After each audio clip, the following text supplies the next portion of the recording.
আচ্ছা, আগের ভিডিওতে আমরা যে কাজটা করছিলাম যে ভাই পোলাপান অবজেক্ট গেটের ভিতরে এই যে এই পোলাপান আইডিটা ভরে নিছিলাম। এখন আইডি তো এর ভিতরে ভরে নিলাম, তাই না? গেট পেয়ে গেল। এখন এটাকেই আমি যদি ডট ডিলিট ইউজ করি, ডিলিট ফাংশন ইউজ করি, ঠিক আছে?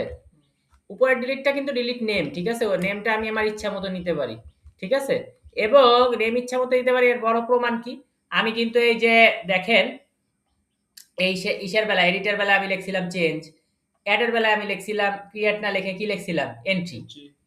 ইভেন আমরা যদি আগের ভিডিওগুলাই দেখি আমরা ডিলিট না লিখে লিখছিলাম রিমুভ।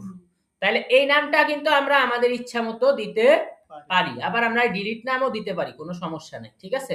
তো এই ডিলিটটা অ্যাকচুয়ালি এই ডিলিটটা নাম, কিন্তু এখন যে ডিলিট ইউজ করব সেটা হচ্ছে ফাংশন। তাহলে পোলাপান ডট ডিলিট, ঠিক আছে ভাই? তাহলে পোলাপান ডিলিট হয়ে যাবে এবং আমি একটি মেসেজ দিয়ে দেব যে মেসেজ, তাহলে পোলাপান পোলাপান যে ডিলিট হবে, ঠিক আছে? তো আমি একটি মেসেজ দিয়ে দিব ডিলিটেড।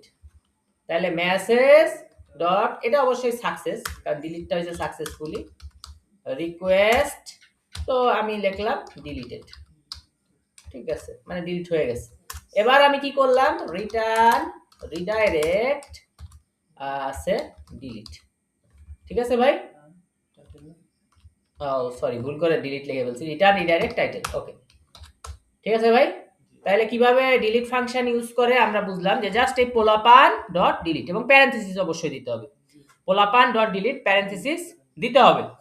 তার মানে আমরা যেটা বুঝতেছি, আমরা অ্যাড করলে ডট সেভ করি, অ্যাড করলে dot save, form dot save, ঠিক আছে?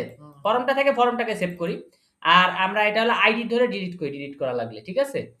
আবার আপনি দেখেন ইসে গেলে যখন আমরা ফার্স্ট টাইম মানে এডিটে আমরা ক্লিক দিচ্ছি তখন এটা চেঞ্জ করতেছি না, যার কারণে তখন আমরা কি করতেছি না, তখন আমরা সেভও করি না, তখন ডিলিটও করি না, কিছুই করি না, এমনকি রিটার্ন রিডাইরেক্টও করি না, এই একটা জায়গায় খালি, তাই না ভাই?